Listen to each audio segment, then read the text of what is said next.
Si vous assistez à un cours d'hématologie concernant la cascade de coagulation, vous verrez probablement un truc comme ça. Et ça fait peur sans aucun doute, mais en fait il n'y a pas de quoi, car il suffit de voir les éléments clés, à savoir le but de ces réactions, dans lesquelles on a des facteurs qui s'activent les uns les autres, et ce but c'est d'obtenir une sorte de fil qui va lier entre les plaquettes pour rendre le caillot sanguin plus résistant. Ce fil s'appelle la fibrine. Pour que la fibrine soit formée, toutes ces réactions que vous voyez ont lieu. Mais ne vous inquiétez pas concernant les chiffres, du moins pas pour l'instant. Ces réactions forment la lettre Y, car ces réactions peuvent commencer ici ou bien ici, mais elles ont en commun cette voie pour au final nous donner la fibrine. On a la voie extrinsèque. Extrinsèque veut dire dehors, car elle implique le facteur tissulaire qui est en dehors du sang, dans la paroi sanguine, et on a la voie intrinsèque, dont les éléments se trouvent dans le sang. La voie extrinsèque est courte, et c'est malgré ça la voie principale, et on voit qu'elle active aussi la voie intrinsèque. Et au final, on a cette voie commune, qui, comme on a dit, va nous donner la fibrine. C'est déjà plus simple, n'est-ce pas? Alors, comment retenir les éléments dans ce système extrinsèque? C'est très simple. On a déjà dit que l'extrinsèque fait intervenir le facteur tissulaire, qui est le facteur 3, tissulaire, et remarquez dans système extrinsèque le S de système avec le E et le T dans extrinsèque. Ces trois lettres nous donnent le mot 7. L'autre facteur intervenant dans cette voie est donc le facteur 7. Le 7 avec le 3 vont activer le 10. Et là, on entre dans la voie commune.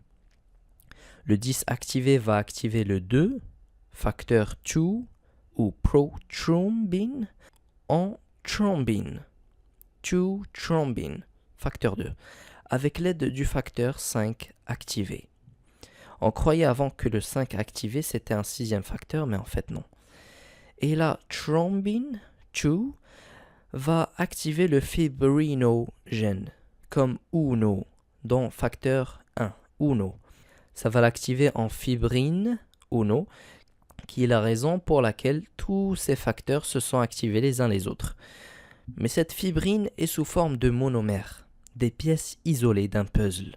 Et c'est le facteur 13 qui va les lier ou les polymériser pour en faire un réseau de fibrines dont les monomères sont solidaires entre eux. J'en profite pour dire cessons d'être égoïstes et soyons solidaires, comme ces monomères qui ont tout compris. Car ensemble, on est plus fort. Mais ce n'est pas fini. Au total, dans la voie extrinsèque puis commune, on a vu dans l'ordre les facteurs 3 et 7 qui activent le 10, qui avec l'aide du 5 va activer le 2, qui lui-même va activer le 1, qui sera polymérisé par le 13. Donc 1, 2, 3, 5, 7, 10 et 13, dont le 3 et le 7 font partie de la voie extrinsèque, et le 1, 2, 5, 10 et 13 dans la voie commune, qui, je le rappelle, est la même pour la voie intrinsèque et extrinsèque. Le facteur 4, comme calcium, intervient dans la partie spécifique et commune de la voie intrinsèque qu'on va voir tout de suite. Il y a donc pas mal de facteurs qui n'ont pas été utilisés, à savoir le 8, 9, 11 et 12, et ceux-ci interviennent dans la voie intrinsèque, pendant laquelle tout se passe dans le sang. Et cette voie peut être activée par les plaquettes, plus précisément par des phospholipides qui se trouvent dessus. On verra en quoi c'est utile plus tard. Une autre méthode d'activation est la suivante. La précalicréine activée en calicréine par le kininogène de haut poids moléculaire va activer le 12. Et je vous rassure, vous n'avez pas mémorisé ces noms bizarres pour l'instant. Le 12 activé va alors activer le 11, et ces quatre facteurs sont dits facteurs de contact. Le 11 activé va activer le 9, et cette étape se fait aussi par la voie extrinsèque. D'ailleurs, remarquez cette flèche, c'est pour dire que ça l'active aussi. Et le 9 activé en s'aidant du 8 activé va activer le 10. Ça fait plein d'activations, mais c'est comme ça.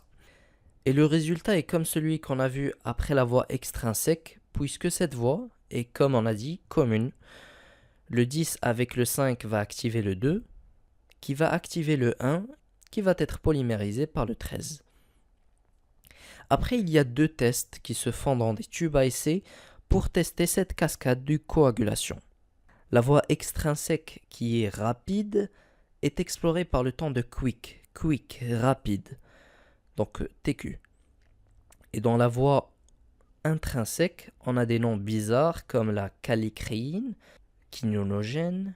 Son test est donc le temps de céphaline activé, TCA, temps de céphaline activé. La céphaline, c'est un phospholipide qu'on ajoute dans le tube à essai pour remplacer celui des plaquettes. Je vous avais dit qu'on verra en quoi c'est utile de savoir que les plaquettes activent la voie intrinsèque. C'était pour ça. Le temps de céphaline activé explore les facteurs 1, 2, 5 et 10 de la voie commune, ainsi que le 8, 9, 11 et 12. En plus des noms bizarres, le kininogène de haut poids moléculaire et la prékallicrine. Pourquoi pas le 13? Je n'en sais rien. Si vous trouvez, dites-le moi en commentaire. Le temps de quick évalue beaucoup moins de facteurs, à savoir le 1, 2, 5 et 10 de la voie commune, ainsi que le facteur 7. Pas le facteur 3 ou facteur tissulaire, car le prélèvement sanguin ne le prend pas puisqu'il est tissulaire, donc pas dans le sang. Le temps de céphaline activé est de 30 secondes environ et le temps de quick est de 12 secondes. Seulement on s'en fout de ces valeurs car on va diviser ces temps chez le patient sur les temps d'un tube témoin. Et c'est ce rapport qui est important. Si la coagulation prend trop de temps, plus précisément plus d'1,2 fois celle du témoin, c'est qu'il y a un problème de facteur de la voie intrinsèque ou extrinsèque, selon si c'est le rapport TCA du patient sur celui du témoin qui est supérieur à 1,2, ou bien si c'est le rapport temps de quick du patient sur celui du témoin qui est supérieur à 1,2. Si vous avez apprécié, vous pouvez faire comme la fibrine avec ses amis et partager cette vidéo. Et si vous avez une autre suggestion, comme celle-ci d'ailleurs, c'était une suggestion de votre part, n'hésitez pas à la faire en commentaire et je vous dis à bientôt sur Dr Astuce. Ah, j'oubliais, c'était un plaisir de vous avoir avec